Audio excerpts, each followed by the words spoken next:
Le danger d'être trop gentil, trouver l'équilibre dans les relations quotidiennes. Chers amis, aujourd'hui, nous abordons un sujet qui concerne bon nombre d'entre nous, la gentillesse.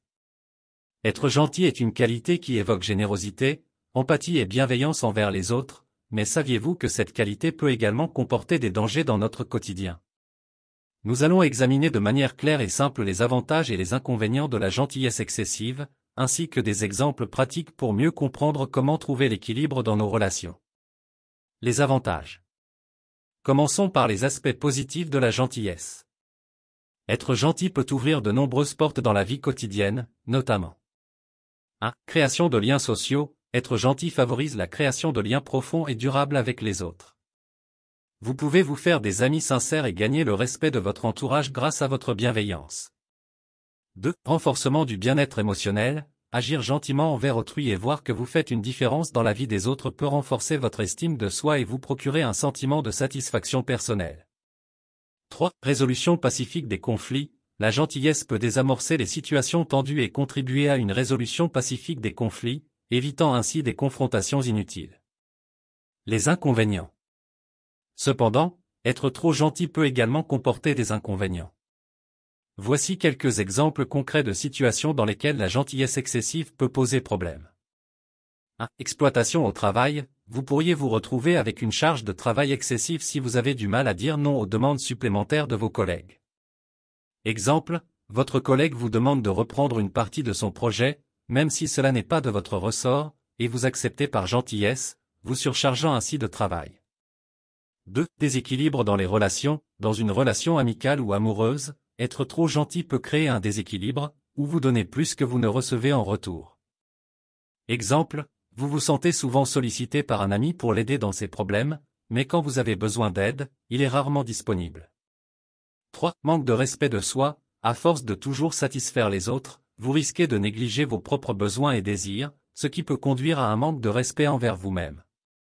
Exemple, vous acceptez toujours les plans des autres, même si cela signifie sacrifier vos propres loisirs et intérêts.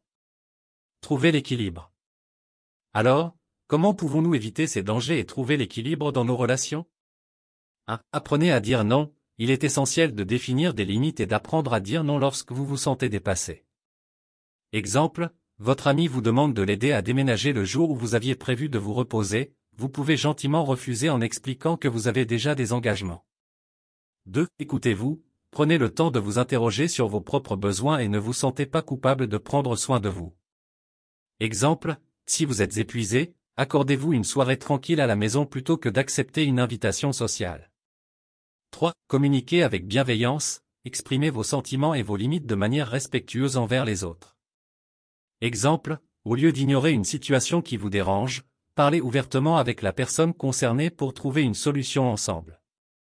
En conclusion, la gentillesse est une qualité précieuse, mais comme pour toute chose, l'excès peut comporter des risques.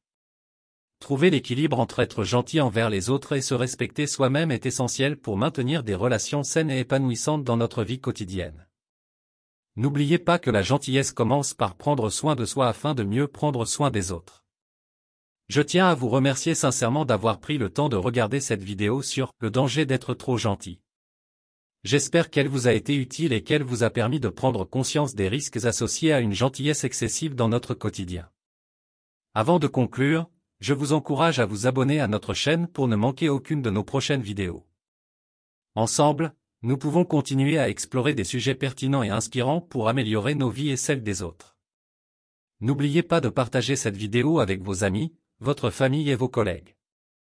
Vous pourriez ainsi contribuer à sensibiliser davantage de personnes sur l'importance de trouver l'équilibre entre être gentil envers les autres et prendre soin de soi-même. Ensemble, nous pouvons créer une communauté où la bienveillance et le respect de soi sont au cœur de nos interactions. Merci encore de votre soutien et de votre engagement. Prenez soin de vous, et à bientôt pour de nouvelles découvertes sur notre chaîne.